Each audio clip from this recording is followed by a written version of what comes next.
Yo, Coach Marshall kicking knowledge.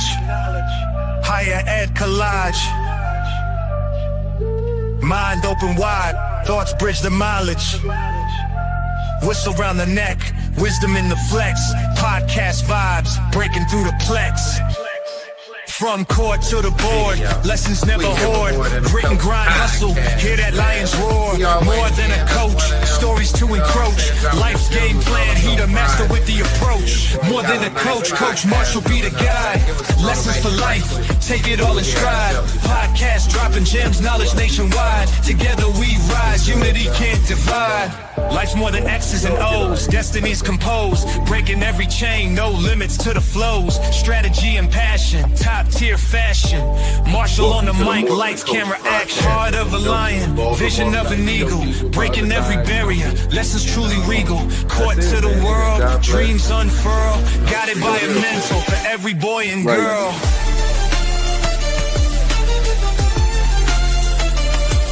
Man, Saginaw. You had the paper. Success in the playbook, more than just luck, hard work, determination, climbing to the peak. Podcast revolution, fire and solution. Coach Marshall leading the mental evolution.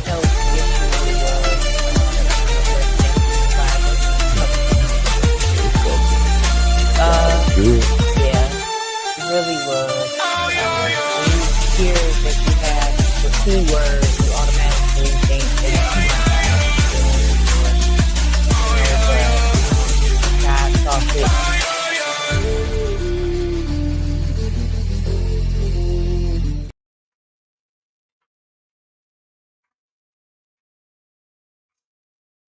What's up, y'all? This your boy, Coach Marshall from the More Than a Coach podcast. And y'all already know how I do it, y'all. Start out the show. First thing first, though, today, y'all, is Happy Down Syndrome Day. So if you know a Down syndrome kid or person out there, y'all make sure y'all give them a hug, give them a high five. Definitely love to give them hugs because y'all see this little lady right here? It's my beautiful 4-year-old granddaughter, Jalen. She's a Down syndrome girl, y'all. She's the best. Y'all see I'm representing and say my granddaughter has Down syndrome. So y'all already know. So y'all make sure y'all give some love to a Down syndrome kid. And as always, y'all, you know tonight's show sponsored by Marshall Media Group. We got the podcast and shows, educational materials, music shows, as well as the kids show that'll be coming out shortly. So y'all make sure y'all tune into that. And definitely, y'all go check out my boy, Danye F.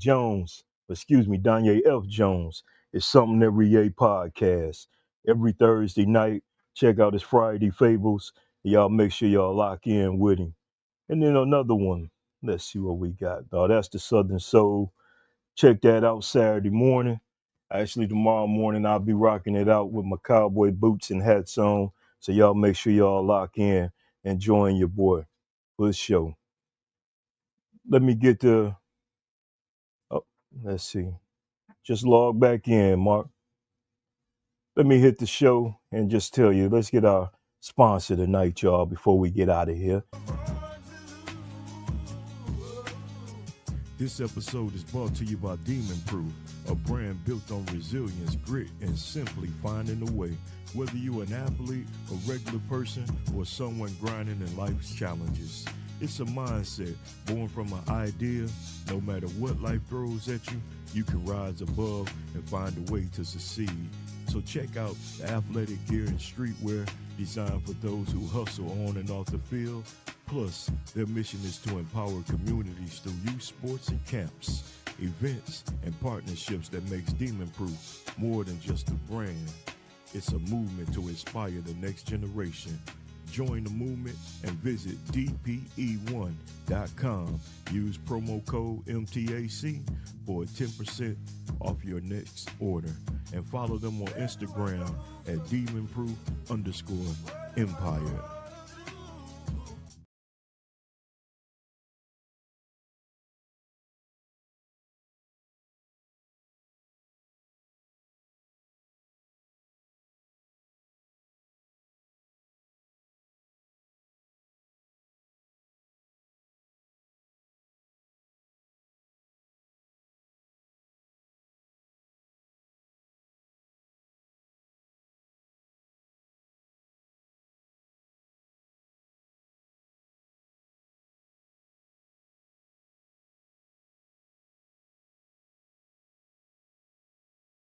y'all. Also, fellas, ladies, it's March Madness time. The games have started, the ball is dropped. I'm just want to say I'm happy Kansas is gone. Aha, don't like 'em. But other than that, Michigan scared me last night, but I want to see some good ones. I think I already my board messed up a couple games. VCU lost, so it is what it is. But y'all go check the March Madness games out. It's gonna be some good ones even this weekend. Also, I gotta say congratulations to one of my players, Jacoby Taylor, for committing to Madonna University to play football. Good job, Cole. Proud of you. Congratulations, young man. Madonna, you got yourself a squared away young man there. So y'all make sure y'all take care of my boy. All right, for sure. Let me see. One last thing, y'all. I want to say I'm proud to let you know that I'm an ambassador for Habits 365 clothing. So y'all make sure y'all check out their website. They got some good gear on there for all y'all that love that different styles of clothes. Y'all make sure y'all check that out, man. So with no further delay, y'all, I'm gonna get into this um interview I got coming up, y'all. Tonight I have a young man who played for me many years ago, but he was one of my favorite players I ever coached. We might not have started out on the wrong foot, but by the time it ended, that's my big son. And he grew up as a child, superstar athlete. He played basketball, football here in our city. He was one of the best athletes around, y'all. And in the midst of his hooping career, his life took for a big change when he was shot. So he's gonna come on tonight and he's gonna tell his story, y'all. Tonight I have none other than Mark B. Barney joining me on the More Than the Coach podcast. What's up, Mark? Can you hear me? Yep, yep, yep. You All hear right. me? There you go, man. How you doing tonight? I'm alright. How you doing? Man, I'm pretty fit for a square. Just trying to maintain, man. So Mm-hmm. so I got you on the podcast, man. Me and you talked many years ago for years about Mark. You got to tell your story. You got to motivate the kids. You know what I'm saying? Because it's guys Yep. like you that walk those streets and that path that these kids see today. And I just think that it's a very powerful thing that they hear from you. You know what I'm saying? So first and foremost, man, I'm gonna give you the floor to let everybody know who you are that might not know who you is. Well, like you say, Marcus Barney came from, playing basketball. He took me in as a kid. I started off really playing in elementary, playing with Uh-huh. Coach Burt, playing football, basketball. And then I just took a love in the sport and stuff. So, then like I went from elementary to middle school, was played with 6th, 7th grade at Weber with Coach Poncho. Uh-huh. Then on my 8th grade, I ended up going to South and stuff. But after over the years, I just really, had the love for sports. But like my 8th grade year, I started really like saying a bunch of stuff. Really, I always go around like in a little bit of stuff around like a lot of stuff. Really, that normally, teens and kids really don't need to be saying or doing around. But Uh-huh. like in 8th grade, once 8th grade, 7th, 8th grade came around, I started indulging in a bunch of stuff that I really wasn't supposed to be getting into, to be honest and stuff. So, then, I still playing sports though at South. In the midst of me, in the midst of doing stuff, trying to run the streets and play basketball and stuff, I still made my way to that court and stuff. I stopped playing football like 9th grade year when I made it to Saginaw High. Like I really had to pick a choice between basketball, football, and stuff. So I really chose the basketball route. And I really I said, I had a lot of talent though. In between them years, I played AAU with two FOAs of basketball. And it was like, once I got on the team, you ain't even like me at first though. That's the crazy part about it. You ain't there. You ain't there like me. I came to Charles with my boy J Bird. I want to say y'all had Charles and stuff, and I think I was playing with somebody else at the time. I don't know if it was Coach Dawkins them or what. I ended up joining your team, and after them years and stuff went by though, we grew a by. You took me on. It was more than sports. I looked at you as a father figure. Mm-hmm. And, we traveled, went to a lot of tournaments and stuff. And you was on me. Like my dad was really in and out of prison and stuff. But like I ain't really had no father figure in my life other than my big brothers and stuff. So Yep. like I really was like, around them. They was doing what they doing stuff. Like I said, my brother. So Chance, he ain't no really good enough for us. He always, doing him. My brother Alf, he played a little sports, but after, years, that ain't really good playing the shit. I mean, stuff, what I mean. Oh, you But, good. Talk for real. You got but, to cut it. Get it out. yeah. So, that's how I started playing with you. And stuff. Like, I remember the year, like, before I really, like, started getting into the streets, you was begging me to come stay with you and stuff. And he was Mm-hmm. staying over there on Smelling. And I'm like, I'm saying in the back of my head, he don't even know I don't even get along with these niggas. I can't come over and stay with him. But like, I really was trying to keep it from you. But you knew what I was going through and stuff. Came in the household, I said, my mom, she was always there. She a great mother. And may she Mm-hmm. rest, she was passed away December 16th and stuff. Yes. So like I say, she was always there, but she ran the streets and stuff, and I ain't ashamed to say, like she had her addiction on drugs and stuff. So like I really was telling my homeboy Jay Bird and his mom, and Mm-hmm. then so like if I wasn't there, I'd be down at the house right on Prescott. So I'm in the midst of a lot of stuff. And so like I say, she wasn't never no bad mom. She was caught up in her addiction and stuff. So Mm-hmm. you know. But like she always been there for us, like no matter what. Her, my dad, once he was there now, like he always made his way back to us and stuff. And my sister, she always been on her. She really the one, cause my mom was really going through what she was going through. Her and my auntie K really was the ones stepped up, and my cousin, well, she really like my sister Honda. Like Yeah. she the one took me in after I got shot. I dropped out of school, all that. I told my sister, as we was kids, she was only like 18. She was young. She made sure we was straight though. And she ended up having a baby of her own Hmm. at like 18, my niece. But she still was there and stuff. I ended up getting shot. But that was August 16th, 2008. That was the first time, huh? Yeah, no, the second time. First time I got shot was April 1st, That's right. Because I was April 1st, uh, 2008. yeah, I was at I an got shot AAU like tournament, and I I remember got I got shot picked. like back to back. Yeah, I remember that because I wanted to cut the tournament short to come back home. Because when they told me something different, and I'm like, hold on, I'm charting Carl Saginaw, and what's going on with Mark? And I got to run around, but when I got back that night, I came right to the hospital. So you're right about that. Yes, I got shot. That was April 1st. Yeah, but I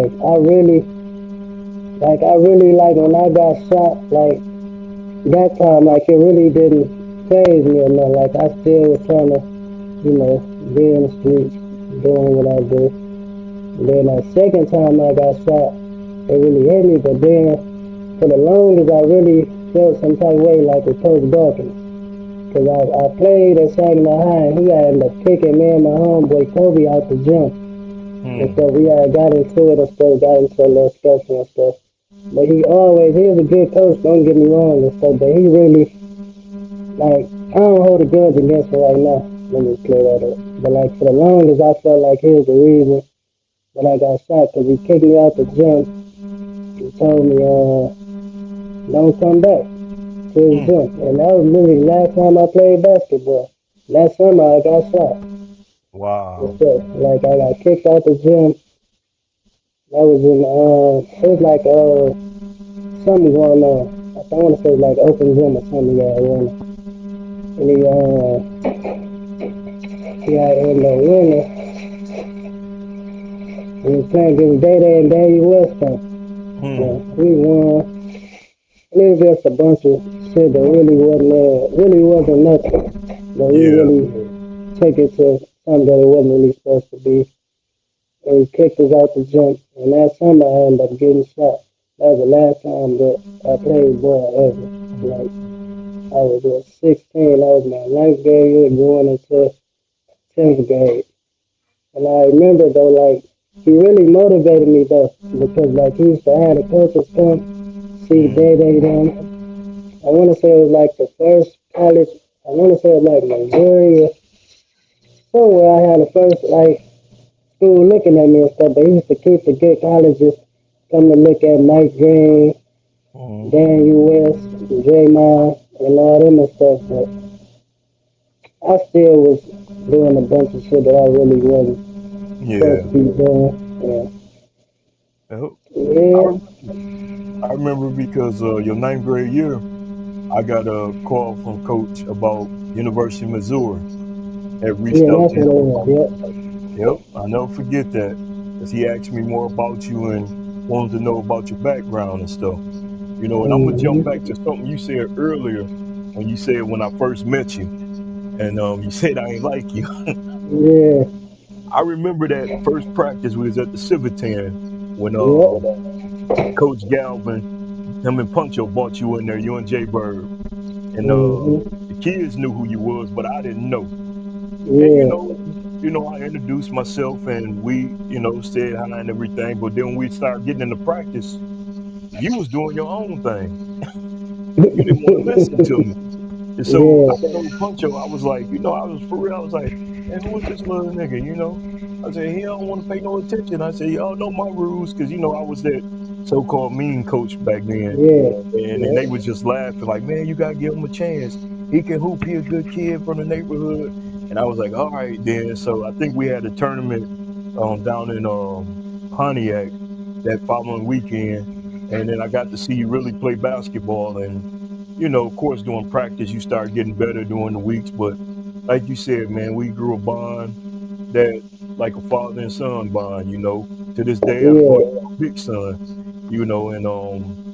and it's amazing. And like I always wanted to let you know, one, of course, I got my own son, but he opened up himself to let me have guys like you, Jay Bird, and all hundreds of guys that I done coached that called my mm-hmm, sons. But you always stood out because you handled your basketball. You were sneaky, even on the road trips. Like in Fort Wayne, you had them dudes doing God knows what, and I was looking for y'all. I never forget that. And I found y'all in the car with some girls at Taco Bell, a half a mile away mm-hmm, from the hotel. So, you always was one of them sneaky ones though. But I knew, yeah, even though like you said you was trying to hide it from me, I used to hear and people would tell me, man, he bad for you. You shouldn't have him. But it was something that God told me, nope, you're gonna be a part of this young man's life. And yeah, to this day, man, it's still there from no matter what. And that's something that I wanted you to like discuss. You talked about a little bit about being shot and stuff, but I always told you, man, God had his hands on you, because yeah, a lot of people don't know, not even about a year ago, actually, they didn't expect you to be here no more. yeah. You I know? had a whole lot going on. Like Yeah. I damn near, I damn near died. I was on life support. Like I had got sick back. That's crazy because I don't even be like talking about. I'm gonna talk about it with you though. So, like is I had got sick back like December 5th. Hmm. I got sick. Nope, we had a little technical difficulties. He'll come back in. Just so, but just so y'all to know, man, a little bit more about this young man. You know, Marcus is, He Oh always my was a good bad. kid. There you go. I hear you. There you Uh, go. You good. yeah, I don't know how to put the damn phone on do not disturb. Uh, so well, yeah. So I had Somebody I trying to don't blow know. you up. That's least they trying to watch. How you click the link to watch it? Oh, Uh, it's gonna be on live later. uh, So we uh, pre-record now. Yep. Yep. We record now, and then it's gonna after I edit it, it'll be on later. all right. So yeah, what I was saying was like I had got sick December 5th. Mm-hmm. I went to the hospital. I had an infection. They got like to my blood and stuff. So I went to the hospital. Like I don't even remember. Like I went to sleep that night, but I just felt tired. I didn't feel like I was just sick. I just felt real tired, and I went to sleep. Well, I said that was December 4th that night. I went to sleep. So December 5th, I just asleep all day really. Like, and my sister, she was steady calling and stuff, and I wasn't answering the phone. So she called over to the house. And like, damn, what's up, bro? They like, he in no sleep. So she like, go check on him. He been sleeping all day. My brother, girl, my sister Sean, she come in there, check on me. I was like unresponsive, like slurring my words and stuff. Mm. Just in there, so they hurry up, called the ambulance. I went, they rushed me to the hospital. So like, I want to say like a couple days after I was at Covenant, I ended up, they had to take me down to Henry Ford Hospital Mm-hmm. and stuff. So I was there, like in the midst of me there, I still was like in my right mind, and I just went down. But I don't remember Mm. going down or nothing. So like I went down, I wouldn't eat or nothing. Like my brother Alf and my sister, and they was there. I remember this was the last day that I remember really just being awoke and aware. That's Mm. begging me to eat. I wouldn't eat no food. So I'm like, they there. They're like, you gotta eat, Whoop. I'm like, no, I'm just like being stubborn, like, but I'm really fucked up. But I'm not knowing that I'm not fucked up because I ain't in my right mind. Because the infection Mm-hmm. that got to me, it had me delusional and stuff. So Mm. like, then I just went down. Right after that, then I was on life support for a while, and then I want to say I woke up. Then I like the I want to say like the day before my birthday or some shit like that. I was Mm-hmm. on life support, and like in the midst of all that, I had to get a trach in my neck. I couldn't talk. Mm. I had a feeding tube. Then like I had like in the midst of all that, I had a bunch of wounds, like bed sores, like in the back of my head, like I had bed sores like everywhere you can get bed sores on your body. The back of my head, my damn finger nails came up like this hand still like messed up. I can't bend it or nothing. And Mm. stuff then like I had sores like on my leg, on my butt. Anywhere you can get a sore basically like I was fucked up bad, like real like and then like I couldn't talk for so many months and I was just out of it, like I didn't know what was going on and stuff. So like with the great support that I had, like my sister and all that, like 'cause like in the midst of all that, they was trying to pull the plug on me. Yeah. Like they wanted to like they basically damn near was giving up, but my mom and them they called my family was like, y'all gotta come down here and make a decision. Like it ain't looking good. Like he Mm. gonna be like this the rest of his life. So y'all want him to suffer or what? And my mama came down there and told them no. Like she like my baby, he a fighter. He gonna get through this. I'm not. I ain't doing that. Like and right after like they tried to pull the plug on me and stuff. Like she told him no. Like I guess like a couple days after that, from my knowledge, I woke up. Mm. That's grace of So God, like man. yeah, and so like after that, like it just started getting. I guess I started getting better. I was on a ventilator. I couldn't breathe on my own. Like Mm-hmm. I had a bunch of tubes down my face, mouth, all that. Like I couldn't breathe on my own. It was a lot. Then I woke up and then like I started being aware a little bit. And I said I couldn't talk. And then like in the midst of that, I was down there. When I woke up, it was my cousin. I was saying my cousin, but my daughter, mom, Mm-hmm. her cousin, Sarkisha and Keandra, they was there with me when I woke up. And they like, I woke up and just looking stupid as hell. What the hell, who is y'all? Like, what's going on? Like, I ain't knowing like that I'm Mm-hmm. messed up like that. They telling me like you woke up. Then let you know it was like they spent my birthday down there with me, Christmas, like in the midst of it, like none of them left my side. Like Mm-hmm. Keandra, my sister, my auntie Kay, my brother, my sister Honda, like I got a great support system, like, and I'm very appreciative of them, cause like without them, I wouldn't have got through none of this. Like I was going through this, I was ready to give up so many times. I just kept acting like, damn, why me, why me? Yeah. And like I'm saying in the back of my head, like Mm-hmm. I come from a praying family, like they prayed for me so much, like, and that shit really worked. I always believed in God. But Mm-hmm. like that really made me believe like he got me through that I don't supposed to be here. Like and they told me I was gonna be on bed rest the rest of my life. I wasn't gonna be able to talk or none of like talk, eat, feed, to breathe. I just was gonna be fucked up.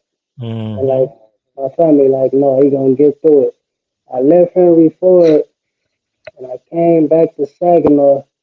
This was like I want to say, man, they took me off the ventilator though. Let me rewind. They took me off the ventilator on my sister's birthday, January 5th, and she rushed down and she was so happy, and I was happy to see her, I guess, because I went right back out and they had to put me right back on it, because like I Mm-hmm. started breathing heavy again.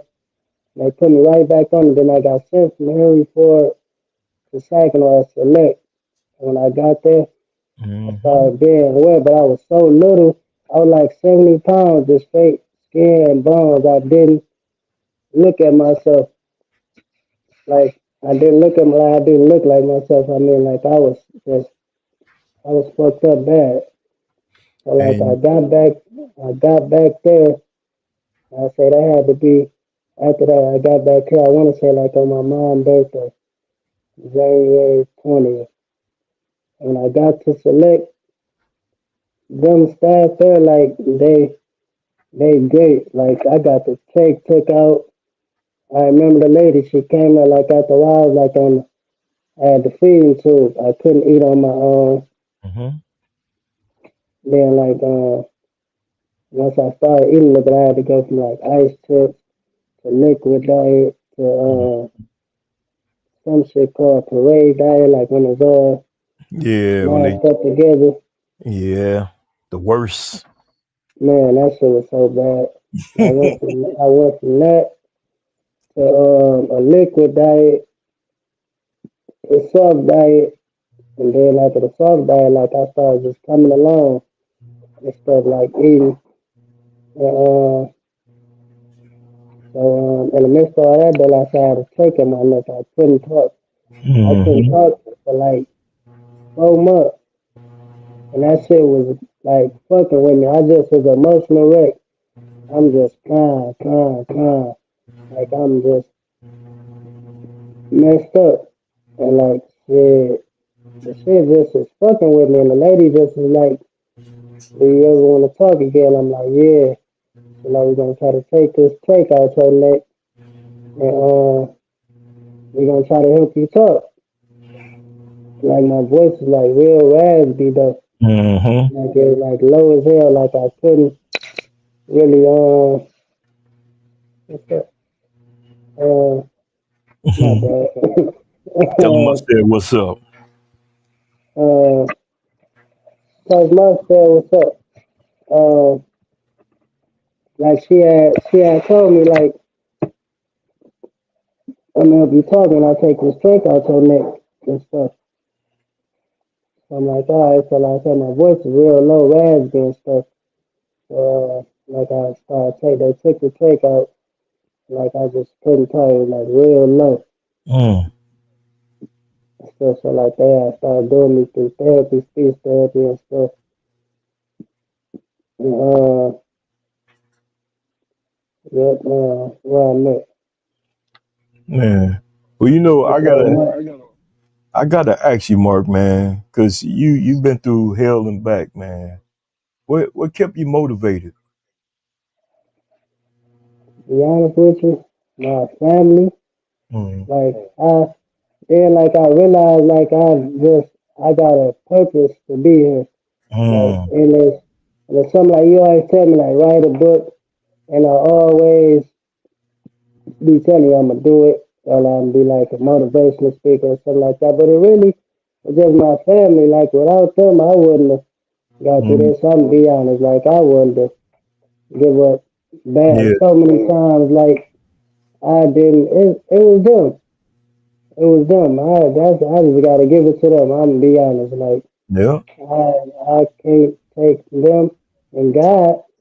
Yeah. Yeah, like I ain't play like that. I used to play, but like I ain't play like that. And I used to always say like, man, you get me through this. Like I promise you, I'm gonna do right and stuff. Like we caught up in our ways and stuff. Mm-hmm. But like it just like it really was my family and stuff. Cause like I want to say like, cause the stuff at Henry Ford, like I was like my memory was gone. I didn't, but like that last rodeo through, like from March all the way up to like right now, I damn near say probably was like damn near like the hardest. 'Cause like when I got to, uh, I left Select and stuff, and like they was great to me up there. Like they had great staff, they was good up there to me. But when I left there and went to that nursing home that I was at, Mm-hmm. they was fucking me over. Hmm. Like I was in there laying and pissed. Like they was fucking me over, and then like I was in there pissing on myself, wounds getting infected. Like I wasn't eating.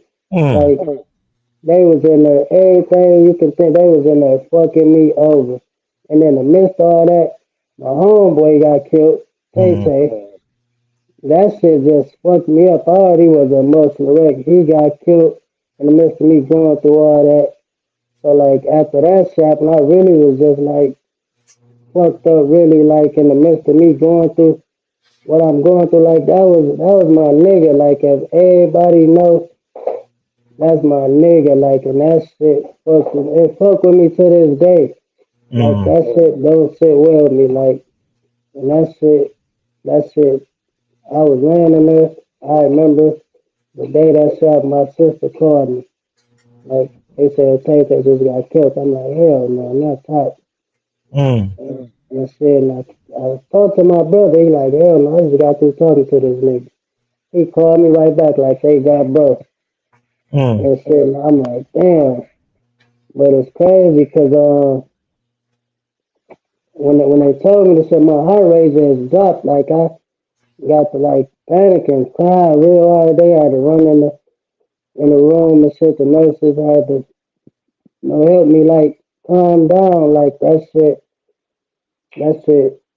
fucked me up like right there. Like I done lost friends and all that. Like I don't know if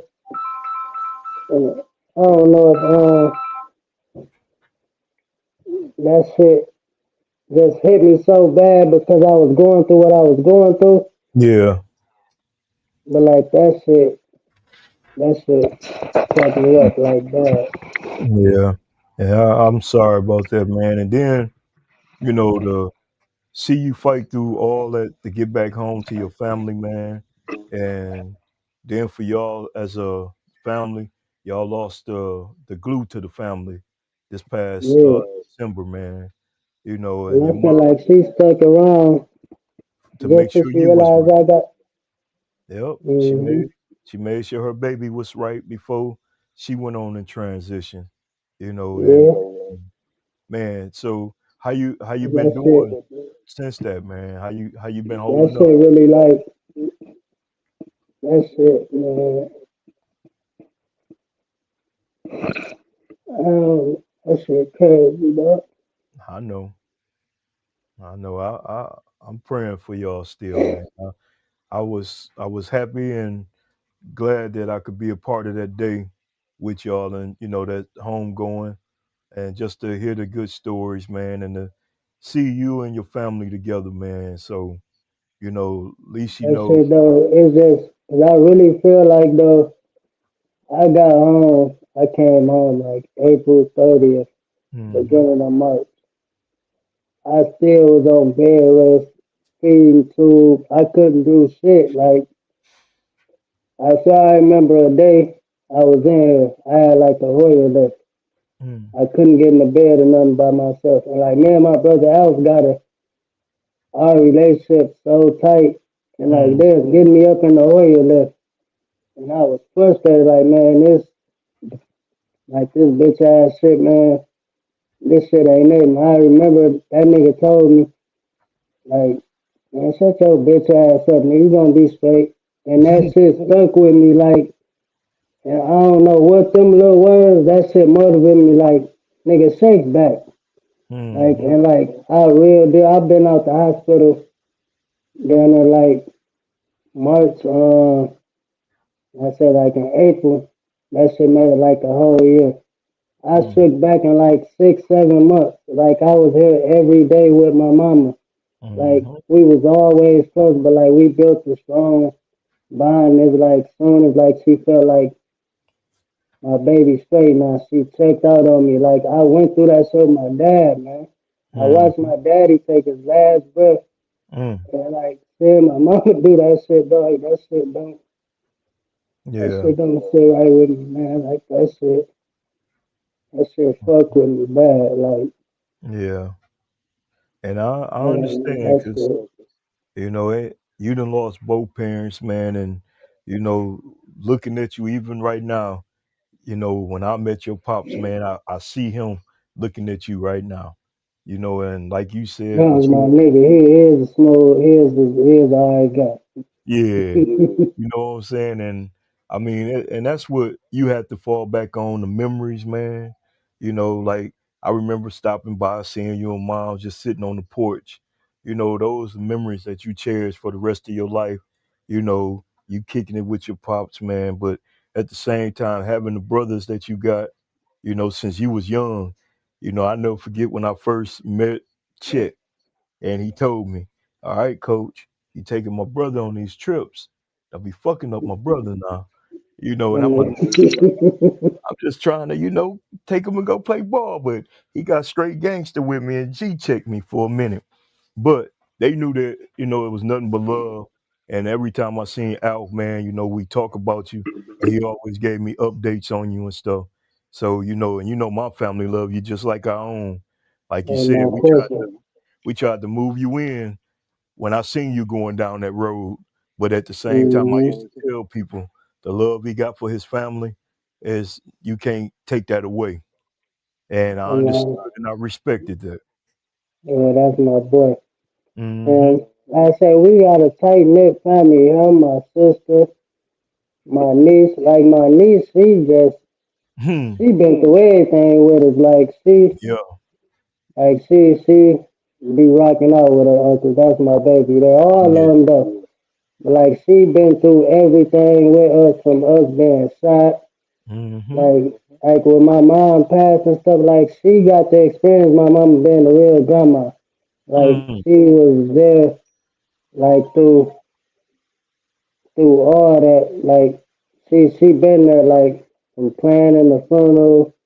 Like she stepped up, like with me being sick, like she like everything. Like she rock out with her people. Like we got a real tight knit family. We all stick together and stuff. Yeah. Like we that we do. Like them we gonna come together. Yeah. Like we And that's what it's about though, man, having that family. Because that's what keeping you motivated and keeping you going. You know, we like a do. lot of We people, do. if a lot of people could see you today from when I seen you at the hospital, man, That because shit when I fucked first you went up. to the hospital, hey, I literally had to stop for a second and be like, that ain't my baby Marcus. You know what I'm Hmm. saying? I seen it in your face. You just was holding it in. I'm like, damn. I'm like, that's why I ain't like, I wouldn't let nobody come see me. Like, Hmm? I'm like, ain't nobody come to see me like this. Like, if it wasn't my immediate family, like, I couldn't, like, that shit wasn't right. I knew I Mm. was fucked up. I got my phone back, right? So, I forgot my password. I'm trying to do the phone recognition face shit. That shit ain't work. So, Say the phone didn't even recognize you no more. man, I'm like, hell no. And then I finally look in the camera. Remember, right, I wasn't there with braids and shit. So the sores fucked my hair up in the medicine. So they washing my hair and shit. Yeah. All my hair fell out. But like I said, I'm so messed up. I ain't knowing none of this. I look in the camera. I had to text my sister, my brother, everybody. I'm like, man, how the fuck y'all been there lying to me? Study, oh, you all right? You look like yourself. I was like, I don't look like shit like myself. Y'all dirty as hell, dog. Yeah. I Well, said like that shit. they had to encourage you though, man, to keep you strong, bro. And you funny. Mm-hmm.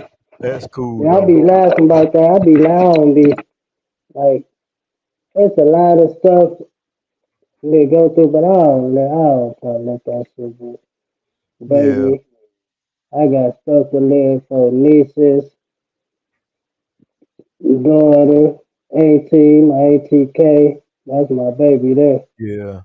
Miss Like, K always we, been real. yeah, she always, no matter what, she be having so much going on with her life, but she don't make sure that she has for county kids, she there. That's Hmm. like our second mama. Yep. I feel like as what I say, I be trying to stay on the positive, wake up. I don't be trying to let this shit bother me like that. I Yeah. be having my days though, but at the end of Yep. the day, like, I'm still blessed to be here, man. There it is. I There it can't is. trip about none of this. That's right. God Like, is good. And it's a reason you here, Marcus. Just never forget that. mm-hmm. It's a reason that you here, man.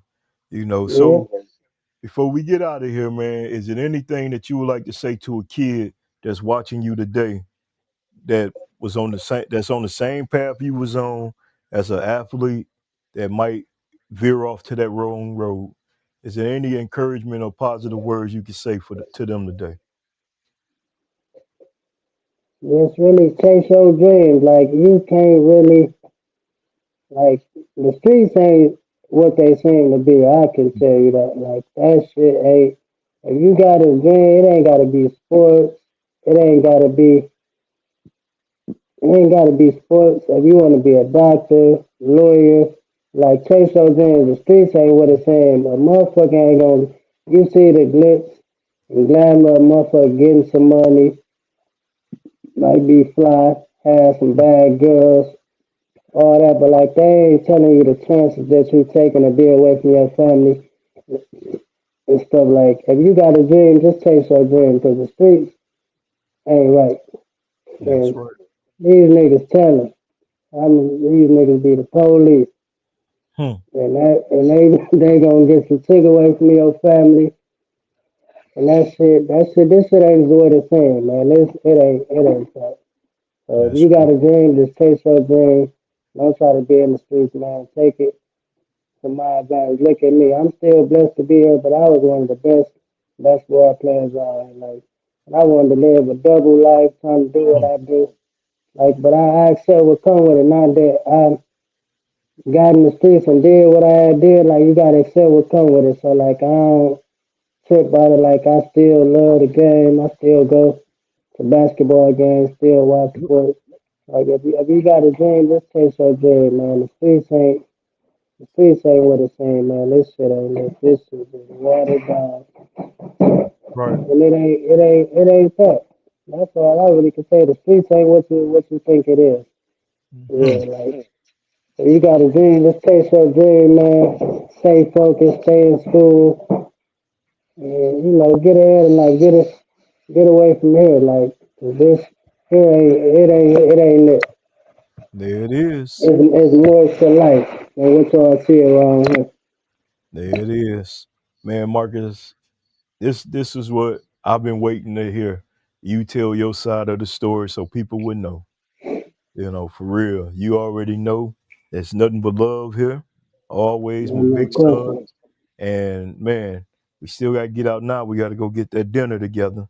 So Yeah, gotta make that happen. But man, I thank you for coming on the podcast tonight, man, and telling your story from Marcus Barney perspective. Can't nobody tell it like you. So man, keep Yeah, living, keep being positive, keep enjoying your life, man, and keep being great. All right? yep, gotcha. Yes, sir. So before we get off, don't hang up for a second. I'm gonna hit you back when we get off of air. All right?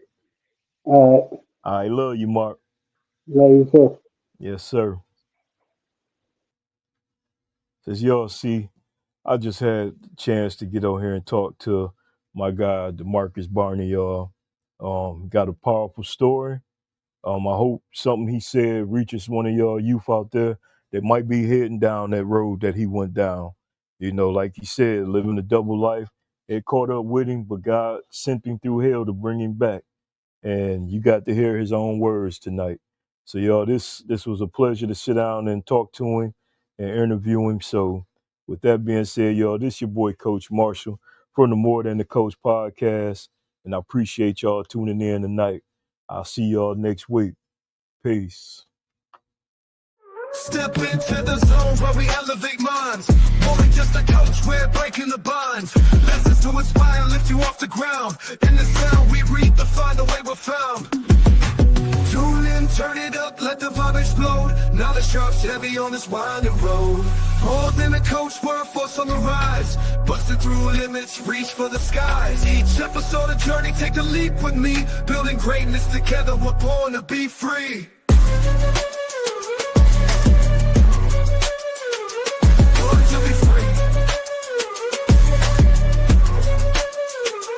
Fun, glad to shout, we're chasing the dream. Seasoned with passion, we're more than a team.